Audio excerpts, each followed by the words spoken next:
የዛሬው ትንታኔያችን አካውንት ጆቲ ከተሰኘው መጽሔት በወሰድነው አንድ ድንቅ ጽሑፍ ላይ ነው የሚያተኩረው። ርዕሱም ሕይወትን ምኞት ፈጻሚ ዛፍ ማድረግ ይላል። እስቲ በጥልቀት እንየው። እስቲ ለአንድ አፍታ በዚህ ጥያቄ እንጀምር። ሕይወት ልክ እንደ አንድ አስማታዊ ዛፍ በልቡ ውስጥ የታመቁትን ምኞቶች ሁሉ ሊያሟላ ቢችልስ? እውነት ለመናገር ምኛ ድንቅ ነበር። እንግዲህ ለምናደርገው ጉዞ ይህ ጥያቄ ጥሩ መነሻ ይመስለኛል። እንግዲህ የትንታኔያችን ማዕከላዊ ሐሳብ ካልፓቭሪክሻ በሚባለው ምኞት ፈጻሚ ዛፍ ላይ ያጠነጥናል። ታዲያ ካልፓቭሪክሻ ምንድን ነው? ያው በአፈ ታሪክ እንደሚነገረው አጠገቡ ለሚሆን ሰው ምኞቱን ሁሉ የሚፈጽም መለኮታዊ ኃይል ያለው ዛፍ ነው ማለት ነው። እዚህ ላይ ግን ወሳኙ ነጥብ ይሄ ነው። ይህ ከምናብ የተፈጠረ ታሪክ ብቻ አይደለም፣ ከዛ በላይ ነው። ይልቁንም በእያንዳንዳችን ውስጥ ለተደበቀው ታላቅ እምቅ ችሎታ እንደ አንድ ኃይለኛ ምሳሌ ሆኖ ነው የሚያገለግለው። እሺ፣ ወደ መጀመሪያው ክፍላችን እንግባ። የትኛውም እድገት መሰረት ያስፈልገዋል አይደል? የእኛም የእድገት መሰረት ያለው ውስጣዊ ሁኔታችን ላይ ነው። ልክ አንድ ተክል ለማደግ ጥሩ አፈር እንደሚያስፈልገው ሁሉ እኛም ውስጣዊ አፈራችንን ማዘጋጀት አለብን። ዋናው መርህ ይሄ ነው። የውጩ ዓለማችንን የወስነው የውስጣችን ዓለም ማለትም አእምሯችን ነው።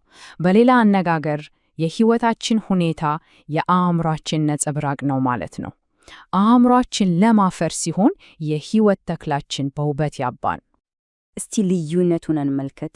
በአንድ በኩል ስርዓት የሌለው አእምሮ አለ።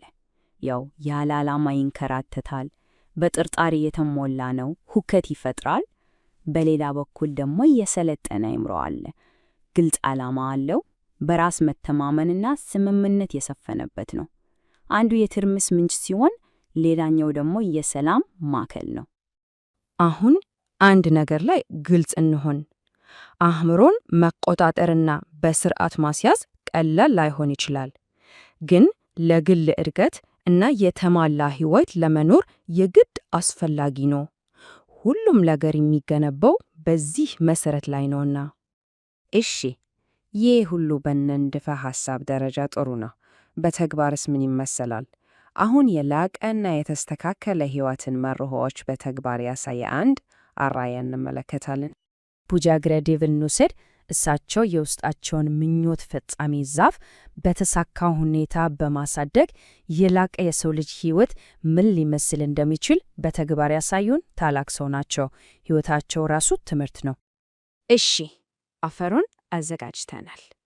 ታዲያ ያንን የውስጥ እምቅ ኃይል በንቃትና በበጎ ድርጊቶች እንዴት ነው የምንከባከበው? እስቲ ወደዛ እንሸጋገር። እነዚህ ቁልፍ በጎነቶች አንዱ የሚገኙ ባህሪያት አይደሉም። ይልቁንም ለግል እድገት በድርጊት የምንተገብራቸው ደረጃዎች ናቸው።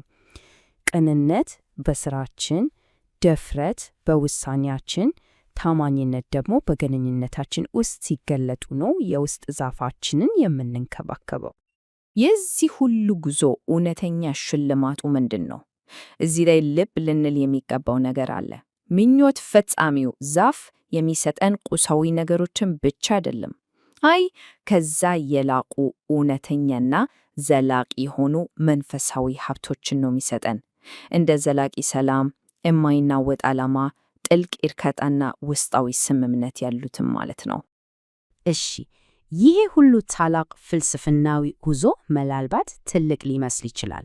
ስለዚህ እስቲ ወደ ተጨባጭና አሁኑኑ ልንጀምረው ወደምንችለው የመጀመሪያ እርምጃ እናምጣው። ለማስታወስ ቀላል የሆነ አንድ ወሳኝ መልእክት ይሄ ነው። የትኛውም የለውጥ ጉዞ የሚጀምረው አሁን ባለበት ቅጽበት ነው። የተሻለ ውስጣዊ ዓለም ለመገንባት በምናደርገው አንድ ንቁ ውሳኔ ብቻ። እንግዲህ ይህ ትንታኔ ሲጠናቀቅ እያንዳንዱ ሰው ራሱን እንዲጠየቅ በሚያደርግ ጥያቄ እንጨርስ። ዛሬ በሕይወት አፈራችን ላይ የምንተክለው የመጀመሪያው የበጎነት ዘር የትኛው ነው? ቅንነት፣ ድፍረት ወይስ ታማኝነት? ከመሰናበታችን በፊት የዚህ ትንታኔ ምንጭ አካውንት ጆቲ መጽሔት ሲሆን ደራሲው ፓንዲት ሽሪራም ሻርማ አቻሪያ መሆናቸውን በአክብሮት እንገልጻለን።